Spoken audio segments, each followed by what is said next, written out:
ನಮಸ್ಕಾರ ಎಲ್ರಿಗೂ welcome back to my channel ಮನೆ ಮನೆ ಕೈ ರುಚಿ. ಇವತ್ತಿನ ರೆಸಿಪಿ ಬಂದು ಅವರೆಕಾಳು ಮತ್ತು ಮಶ್ರೂಮ್ನ ಬಳಸಿ ಒಂದು ನಾಟಿ ಸ್ಟೈಲಲ್ಲಿ ಪುಲಾವ್ ಮಾಡೋದನ್ನು ತೋರಿಸ್ತಾ ಇದ್ದೀನಿ. ಬನ್ನಿ ನೋಡೋಣ.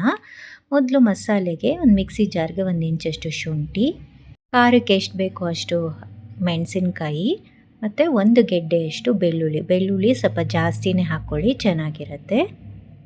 1 ನಾಟಿ ಟೊಮೆಟೊನ ಹಾಕ್ಕೊತಾ ಇದ್ದೀನಿ. ಹಾಗೆ ಹಿಡಿ ಮಸಾಲೆಯಲ್ಲಿ ನಾನು 2 ಚಕ್ಕೆ, ಒಂದು 5-6 ಲವಂಗ, 5 ಏಲಕ್ಕಿ, 1 ಸ್ಪೂನಷ್ಟು ಧನಿಯಾ, ಅರ್ಧ ಸ್ಪೂನಷ್ಟು ಸೋಂಪನ್ನು ಹಾಕ್ಕೊತಾ ಇದ್ದೀನಿ. 1 ಹಿಡಿಯಷ್ಟು ಕೊತ್ತಂಬರಿ ಸೊಪ್ಪನ್ನು ಹಾಕಿ ರುಬ್ಕೋಬೇಕಾಗತ್ತೆ. ತೀರಾ ನುಣ್ಣಗೂ ಅಲ್ಲ, ತರಿನೂ ಅಲ್ಲ, ಆ ರೀತಿ ರುಬ್ಕೊಂಡಿದ್ದೀನಿ. ಈಗ ಒಂದು ಕುಕ್ಕರ್ಗೆ 2-3 ಸ್ಪೂನಷ್ಟು ಎಣ್ಣೆನ ಹಾಕ್ಕೊತಾ ಇದ್ದೀನಿ. 1 ಸ್ಪೂನಷ್ಟು ಸೋಂಪು ಹಾಗೂ ಪಲಾವ್ ಎಲೆ, ಹಾಗೆಯೇ 1 ಈರುಳ್ಳಿನ ಉದ್ದುದಕ್ಕೆ ಕಟ್ ಮಾಡಿ ಹಾಕೋತಾ ಇದ್ದೀನಿ. ನೀವು ಬೇಕಿದ್ರೆ ಸ್ವಲ್ಪ ತುಪ್ಪ ಬೇಕಾದರೂ ಈ ಸ್ಟೇಜಲ್ಲಿ ಆ್ಯಡ್ ಮಾಡ್ಕೋಬೋದು. ನಾನು ಬರೀ ಎಣ್ಣೆಯಲ್ಲೇ ಮಾಡ್ತಾಯಿದ್ದೀನಿ. ನೋಡಿ, ಇದೆಲ್ಲ ಈರುಳ್ಳಿ ಚೆನ್ನಾಗಿ ಹಸಿ ವಾಸನೆ ಹೋಗೋವರೆಗೂ ಹುರಿಬೇಕಾಗತ್ತೆ. ಚೆನ್ನಾಗಿ ಟ್ರಾನ್ಸ್ಪರೆಂಟ್ ಆಗುತ್ತೆ, ಅಲ್ಲಿ ತನಕ ಹುರಿಬೇಕು. ಇದಕ್ಕೆ ಒಂದು 200 ಗ್ರಾಮ್ಸಷ್ಟು ಮಶ್ರೂಮ್ನ ನೀಟಾಗಿ ವಾಶ್ ಮಾಡಿ ದಪ್ಪನಾಗೆ ಕಟ್ ಮಾಡಿ ಹಾಕೋತಾ ಇದ್ದೀನಿ. ಆದಷ್ಟು ದಪ್ಪನಾಗೆ ಕಟ್ ಮಾಡ್ಕೊಳ್ಳಿ. ನಾನು ಅರ್ಧಕ್ಕೆ ಕಟ್ ಮಾಡಿದ್ದೀನಿ ಮಶ್ರೂಮ್ನ.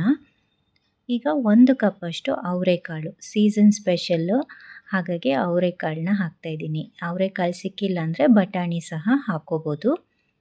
ಒಣಗಿದ ಬಟಾಣಿನ ನೆನೆಸಿ ಹಾಕ್ಕೊಂಡ್ರೆ ಚೆನ್ನಾಗೇ ಬರುತ್ತೆ. ಹಸಿದಿದ್ರೆ ಹಸಿದು ಹಾಕ್ಕೋಬೋದು. ಈಗ ಆಗಲೇ ರುಬ್ಬಿಟ್ಕೊಂಡಂಥ ಮಸಾಲೆನ ಈಗ ಸೇರಿಸ್ಕೊತಾ ಇದ್ದೀನಿ. ಈ ಮಸಾಲೆ ಎಲ್ಲ ಚೆನ್ನಾಗಿ ಮಶ್ರೂಮು ಮತ್ತು ಅವರೆಕಾಳಿಗೆ ಹೊಂದ್ಕೋಬೇಕು, ಹಾಗೆ ಹಸಿ ವಾಸನೆಯೂ ಹೋಗಬೇಕು. ಒಂದು 2 ನಿಮಿಷ ಬಾಡಿಸ್ಕೊಂಡು ಇಲ್ಲಿ ನಾನು 2 ನಾಟಿ ಟೊಮೆಟೊನ ದೊಡ್ಡದಾಗೆ ಕಟ್ ಮಾಡಿ ಹಾಕಿದ್ದೀನಿ. 1/4 ಚಮಚ ಅರಿಶಿನ, ರುಚಿಗೆ ಎಷ್ಟು ಬೇಕೋ ಅಷ್ಟು ಉಪ್ಪನ್ನು ಸೇರಿಸ್ಕೊಂಡು ಮಿಕ್ಸ್ ಮಾಡ್ತಾಯಿದ್ದೀನಿ. ಈಗ ಇದು ಚೆನ್ನಾಗಿ ಮಿಕ್ಸ್ ಆಗಿದೆ. ಈಗ ಇದಕ್ಕೆ 1 ಬೌಲಷ್ಟು ಅಕ್ಕಿನ, ತೊಳೆದಿರೋಂಥ ಅಕ್ಕಿನ ಹಾಕೋತಾ ಇದ್ದೀನಿ. ಬೇಕಿದ್ದರೆ ಒಂದು ಅರ್ಧ ಗಂಟೆ ನೆನೆಸಿ ತೊಳೆದು ಹಾಕ್ಕೋಬೋದು. ನೋಡಿ, ಈಗ ಇದನ್ನು ಚೆನ್ನಾಗಿ ಮಿಕ್ಸ್ ಮಾಡ್ಕೊಳ್ಳೋಣ. ಅಕ್ಕಿ, ಅವರೆಕಾಳು, ಮಶ್ರೂಮು ಎಲ್ಲ ಚೆನ್ನಾಗಿ ಮಿಕ್ಸ್ ಮಾಡಿಕೊಂಡು 1:2 ರೇಷಿಯೋಲ್ಲಿ 2 ಬೌಲಷ್ಟು ನೀರನ್ನು ಹಾಕ್ಕೊಂಡಿದ್ದೀನಿ. ಇದನ್ನೆಲ್ಲ ಚೆನ್ನಾಗಿ ಒಂದು ಸಲ ಮಿಕ್ಸ್ ಮಾಡ್ಕೊಳ್ಳೋಣ.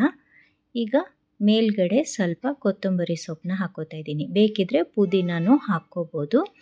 ನಾನು ಆ ಪುದೀನ ಫ್ಲೇವರು ಡಾಮಿನೆಂಟ್ ಆಗುತ್ತೆ ಅಂತ ಹಾಕಿಲ್ಲ. ಈಗ ಮುಚ್ಚಿ ಒಂದು 2 ವಿಷಲ್ ಕೂಗಿಸ್ಕೊಂಡ್ರೆ ನಮ್ಮ ಮಶ್ರೂಮ್ ಮತ್ತು ಅವರೆಕಾಳಿನ ಪಲಾವ್ ರೆಡಿ ಆಗುತ್ತೆ. ಮೇಲ್ಗಡೆ ಸ್ವಲ್ಪ ತುಪ್ಪ ಹಾಕಿ ಚೆನ್ನಾಗಿ ಈ ರೀತಿ ಮಿಕ್ಸ್ ಮಾಡಿಕೊಂಡ್ರೆ ಆಯಿತು. ಈಗಿನ್ನು ಇದು ಪಲಾವು ಬಿಸಿ ಇರೋದ್ರಿಂದ ನಿಧಾನಕ್ಕೆ ಮಿಕ್ಸ್ ಮಾಡ್ಕೊಳ್ಳಿ. ತುಪ್ಪ ಎಲ್ಲ ಚೆನ್ನಾಗಿ ಇದಕ್ಕೆ ಕೋಟ್ ಆಗಬೇಕು. ಈಗ ನೋಡಿ ಎಷ್ಟು ಚೆನ್ನಾಗಿ ಬಂದಿದೆ ಪಲಾವು. ಮೊಸರು ಬಜ್ಜಿ ಜೊತೆಗೆ ತುಂಬಾ ರುಚಿಯಾಗಿರುತ್ತೆ. ಇದು ಲಂಚ್ ಬಾಕ್ಸ್ಗೆ ಹಾಕೋಕ್ಕೂ ತುಂಬ ಚೆನ್ನಾಗಿರುತ್ತೆ. ಬೆಳ್ಳುಳ್ಳಿ ಎಲ್ಲ ಹೆಚ್ಚಾಗಿ ಹಾಕಿ ಮಾಡಿರೋದ್ರಿಂದ ಈ ಚಳಿಗಾಲದಲ್ಲಿ ಶೀತ, ಕೆಮ್ಮು, ನೆಗಡಿ ಸಹ ಆಗೋದಿಲ್ಲ. ಒಂದೊಳ್ಳೆ ಇಮ್ಯುನಿಟಿ ಬಿಲ್ಡ್ ಆಗುತ್ತೆ. ಟ್ರೈ ಮಾಡಿ, ಹೇಗೆ ಬಂತು ಅಂತ ಖಂಡಿತ ಕಮೆಂಟ್ ಸೆಕ್ಷನಲ್ಲಿ ತಿಳಿಸಿ. ಹಾಗೆಯೇ ಈ ವಿಡಿಯೋ ನಿಮ್ಗೆ ಇಷ್ಟ ಆಗಿದ್ದಲ್ಲಿ ಪ್ಲೀಸ್ ಲೈಕ್ ಮಾಡಿ, ಸಪೋರ್ಟ್ ಮಾಡಿ. Thank you for watching.